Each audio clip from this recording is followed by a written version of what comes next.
Hello friends, તમારું સ્વાગત છે મારા કિચનમાં. આજે આપણે બનાવીશું ઓછા ખર્ચે શિયાળા માટે ઘરે જ ડ્રાય ફ્રૂટ ખજૂર ચીક્કી કે ડ્રાય ફ્રૂટ ખજૂર બરફી કે ડ્રાય ફ્રૂટ ખજૂર પાક પણ કહી શકો. બહુ ટેસ્ટી એવો પરફેક્ટ જેવું મીઠાઈની દુકાનમાં મળે એવો જ બનશે ને એકવાર જો આ રીતે બનાવશો તો બહારથી લાવવાનું ભૂલી જશો. જો તમને મારી રેસિપીઓ ગમતી હોય અને હજુ સુધી ચેનલને સબસ્ક્રાઈબ ન કર્યું હોય તો સબસ્ક્રાઈબ કરજો અને બાજુમાં આપેલી ઘંટી દબાવજો એટલે નવી નવી રેસિપીના નોટિફિકેશન આવે. તો ખજૂર ચીક્કી બનાવવા માટે ખજૂર છે એ બેસ્ટ વેરાયટીનો તમારે લેવાનો. માર્કેટમાં તમને સસ્તાથી થોડો મોંઘો મળે, તમે જે પણ લેવો હોય એ લઈ શકો, પણ ખજૂર અહીંયા તમારે એકદમ જે સોફ્ટ હોય એ લેવાનો છે. ખજૂરમાંથી ઠળિયા આપણે આ રીતે કાઢી લઈશું. આ રીતે બધો ખજૂર મેં રેડી કરી લીધો. બીજી સામગ્રીઓમાં 6 ટેબલસ્પૂન જેટલું ઘી અને 1 ટેબલસ્પૂન જેટલા પિસ્તા વાપરીશું. અને આ ચીક્કી હું કાજુ બદામની બનાવી રહી છું એટલે આપણે 250 ગ્રામ જેટલા કાજુ આખા જ રાખીશું અને એ જ રીતે 250 ગ્રામ જેટલી બદામ એ પણ આપણે આખા જ રાખીશું. તમારે ટુકડા કરવા હોય તો કરી શકો. અને ખજૂર અહીંયા 500 ગ્રામ મેં વજનમાં રેડી કર્યો છે. ખજૂર સોફ્ટ વેરાયટીનો લેશો એટલો જ તમારી આ ખજૂર ચીક્કી સારી બનશે. ખજૂર આ રીતે આખો ન રાખતા આપણે એના ઝીણા ઝીણા આ રીતે ટુકડા કરી લઈશું. તો થોડો એને ચોપ કરીશું એટલે ચીક્કી બનાવવાનું એકદમ સરળ રહેશે. તો સોફ્ટ વેરાયટીનો ખજૂર લેવો ખૂબ જ જરૂરી છે. તો આ રીતે બધો ખજૂર મેં ઝીણો ઝીણો ચોપ કરી લીધો અને આપણે એને એક બોલમાં લઈ લઈશું. તો ખજૂર તૈયાર થઈ ગયો. હવે ખજૂર ચીક્કી બનાવવા માટે એક પેનમાં 1.5 ટેબલસ્પૂન જેટલું ઘી ગરમ કરીશું. ઘી ગરમ થઈ જાય એટલે આપણે કાજુ પહેલાં ઉમેરી દઈશું. કાજુ ઓલરેડી ક્રિસ્પી જ હોય છે, પણ જો લાંબો ટાઈમ માટે તમારે ચીક્કીને સાચવવી હોય તો કાજુને હલકા તમારે શેકવાના છે. તો કાજુમાં એક ઘીમાં શેકાય એનો ટેસ્ટ આવશે અને સાથે કાજુ થોડા ક્રિસ્પી પણ થશે. તો કલર નથી ચેન્જ થવા દેવાનો, માત્ર વ્હાઈટ રહે એ જ રીતે તમારે 1-2 મિનિટ જેવા સ્લો ટુ મીડિયમ ફ્લેમ પર કાજુને શેકી લેવાના. કાજુ શેકાઈ જાય એટલે આપણે એને પ્લેટમાં કાઢી લઈશું. આ રીતે હવે બદામને શેકી લઈશું. તો 1 થી 2 ટેબલસ્પૂન જેટલું ઘી, જેટલું જરૂર લાગે એટલું ઘી ઉમેરવાનું છે. વધારે પડતું ઘી પણ આ ચીક્કીમાં સારું નહીં લાગે. તો આ રીતે મને જરૂર લાગી ઘી ઉમેરવાની તો થોડું ઘી મેં ઉમેરી દીધું. અને લો ટુ મીડિયમ ફ્લેમ પર, તો મીડિયમ ફ્લેમ પર તમારે 4 મિનિટ જેવું આ રીતે સતત ચલાવતા રહીને શેકી લેશો એટલે બદામ થોડી ફૂલી જશે, હલકો બદામનો કલર બદલાઈ જશે અને સાથે બદામ છે એ એકવાર શેકાઈ જશે એટલે બદામ સ્પ્લટર થાય. તો બદામ છે એ ફૂટશે થોડી, એમાં ક્રેક્સ પણ આવશે એટલે એકદમ ક્રિસ્પી એવી બદામ થશે. આ રીતે ક્રિસ્પી બદામ ઘીમાં શેકેલી એનો ચીક્કીમાં ટેસ્ટ બહુ સારો એવો આવે છે. તો બદામ શેકાઈ ગઈ, એને હું કાજુ સાથે કાઢી લઈશ.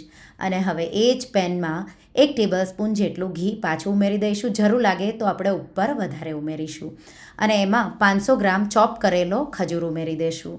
ખજૂર અહીંયા સોફ્ટ વેરાયટીનો છે એટલે બહુ મહેનત નહીં લાગે, પણ જો થોડો પણ હાર્ડ હશે તો તમારે ખજૂર શેકવામાં તમને થોડી મહેનત પડશે.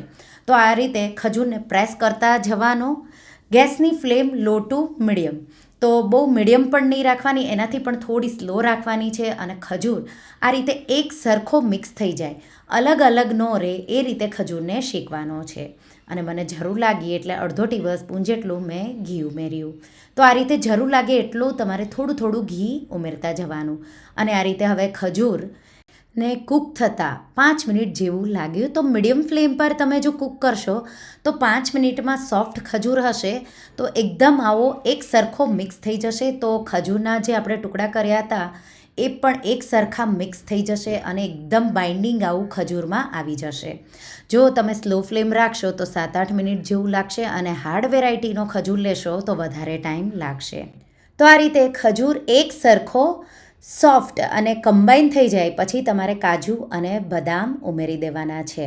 અને પાછું તમારે હવે આ રીતે કાજુ બદામ ખજૂર સાથે મિક્સ થઈ જાય એ રીતે ખજૂરને પ્રેસ કરતા જવાનું અને આ રીતે મિક્સ કરતા જવાનું. તો અહીંયા પણ તમને લગભગ 3-4 મિનિટ જેવું લાગશે. ગેસની ફ્લેમ અહીંયા મેં સ્લો રાખેલી છે. કાજુ બદામ ઉમેર્યા પછી પણ મેં એકદમ સ્લો ફ્લેમ પર એને મિક્સ કર્યું છે. અને પાછું જરૂર લાગે તો થોડું ઘી ઉમેરવાનું. પાછું તમારે એને થોડું આ રીતે મિક્સ કરી દેવાનું. અને અહીંયા જુઓ પરફેક્ટ એવું આ રીતે બાઇન્ડિંગ આવી ગયું. હવે ગેસની આંચ બંધ કરી દઈશું અને આ મિશ્રણને આપણે સેટ કરીશું. સેટ કરવા માટે તમે કોઈ પ્લેટ પર ઘી લગાડીને પણ લઈ શકો. અહીંયા મેં બટર પેપર લગાવી દીધું છે મારા પાસે જે મીઠાઈની જે ચોકી હોય એમાં, અને એના આ રીતે આપણે બટર પેપર લગાવી બધું જે મિશ્રણ છે એ આપણે આ રીતે ઉમેરી દઈશું. અને પછી આપણે આ રીતે એને પ્રેસ કરી એક સરખું તો ખૂણામાં પણ આવી જાય એ રીતે પહેલાં તમારે એને ફેલાવી દેવાનું, અને પછી કોઈ વાટકી પર પાછળ ઘી લગાવી અને પછી તમારે એને આ રીતે ઉપરથી સેટ કરી આ રીતે થોડું સ્મૂધ એવું કરી લેવાનું. તો આ રીતે એકદમ પરફેક્ટ એવું આ રીતે સ્મૂથ થઈ ગયું. અને આ રીતે મિશ્રણ જ્યારે હજી ગરમ હોય ત્યારે જ આપણે એના પર પિસ્તાના સ્લાઇસ, તો પિસ્તા જે મેં 1 ટેબલ સ્પૂન જેટલા લીધા એના પાતળા પાતળા આ રીતે સ્લાઇસ કરી લીધા છે. તો આપણે એ આ રીતે ઉપર છાંટી દઈશું અને પાછું આપણે હલકું એને પ્રેસ કરી દઈશું. અને હવે આપણે એને 30 મિનિટથી 1 કલાક સુધી ઠંડુ થવા દઈશું. તો એકદમ ઠંડુ થવા દેવું જરૂરી, પછી પીસીસ સારા થશે. તો મેં અહીંયા એને 30 મિનિટ માટે ઠંડુ થવા માટે સાઈડમાં મૂક્યું હતું.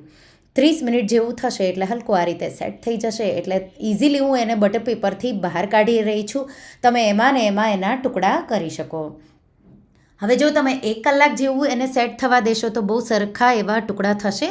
મારા પાસે ટાઈમ નહોતો એટલે મેં એને માત્ર 30 મિનિટ જેવું ઠંડુ થવા દીધું. હજી થોડુંક ગરમ જેવું છે, હલકું એવું, તો પણ એના પીસીસ એકદમ પરફેક્ટ એવા થઈ જશે.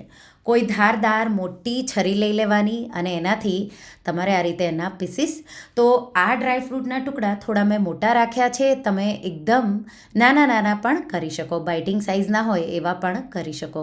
તો આ રીતે પહેલાં આડા કાપા કરી લઈશું, પછી આ રીતે ઊભા કાપા કરી લઈશું, અને આ રીતે બધા આપણે ખજૂરના ટુકડા તો આ રીતે રેડી કરી લઈશું.